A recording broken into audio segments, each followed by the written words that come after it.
La loi de compensation, équilibre du donner-recevoir, à transmettre aux enfants. Issu du livre Manuel d'éducation créative de Jean-Christophe Frézeuil. Il y a de très nombreuses années, j'ai lu un livre sur la spiritualité dans lequel l'enseignant disait qu'il est fondamental de familiariser très tôt l'enfant avec la loi de compensation. Pendant longtemps, je n'ai rien compris à ce message. Puis, après une longue réflexion, j'ai enfin eu accès à sa signification. Tout dans la vie est régi par un équilibre entre donner et recevoir, avec des échanges en interrelation permanente.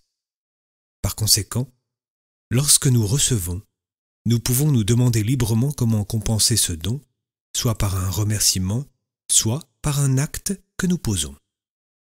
Nous devons apprendre à nos enfants cet équilibre de manière pratique et le faire évoluer avec leur âge. Par exemple, si en tant que parent, vous vous bornez à mettre vos enfants sous pression pour mettre la table, aider, débarrasser, essuyer la vaisselle, etc., l'heure des repas deviendra très rapidement un moment de tension. Certains enfants ont une capacité que Maria Montessori appelle l'obéissance volontaire. C'est une faculté d'obéissance libre et enthousiaste qui fait que l'enfant agit non par peur, mais par envie de servir, avec un profond respect pour ses parents ou ses éducateurs. Bien évidemment, vous le comprenez, ces enfants-là ne sont pas les plus nombreux. Aux autres, il est important d'expliquer. Tu vois, si je te demande de balayer, par exemple, c'est pour que tu fasses ta part dans ce temps de vie partagé. En ce qui me concerne, j'ai préparé le repas, j'ai mis la table, j'ai fait le service. Mais qu'as-tu fait pour ce repas? Je te poserai la question chaque fois, car si tu as reçu, tu dois redonner un peu. Il est évident qu'on réfléchit avec discernement au moment favorable à cet enseignement. Par moments, l'enfant rentre de l'école, il a besoin de se reposer, et nous avons plaisir à lui préparer un goûter sans contrepartie. À d'autres moments, rien ne justifie son manque de participation. Et dans ce cas, il doit redonner dans une situation qui implique une action collective. Et la préparation d'un repas en est un exemple.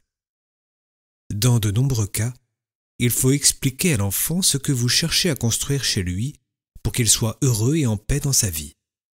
Si vous ne lui expliquez rien, l'enfant vit les situations d'autorité comme une forme de pression et vous vous épuisez à répéter sans cesse les choses.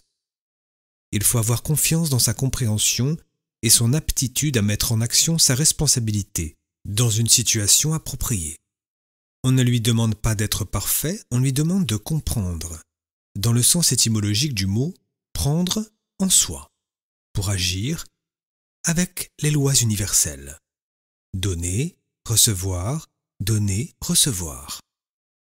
Quand ce sens de l'équité est développé, nous nous sentons libres et très reconnaissants pour ce que nous recevons. Nous percevons d'autant mieux quand nous sommes en dette et nous avons la joie d'offrir à notre tour quelque chose pour compenser le fait d'avoir reçu. Chez certains, cette faculté est naturellement développée. Ils donnent beaucoup sans se poser de questions et sont joyeux de recevoir. Quand le moteur est un peu grippé, il faut y mettre un peu d'huile et le faire tourner de nouveau.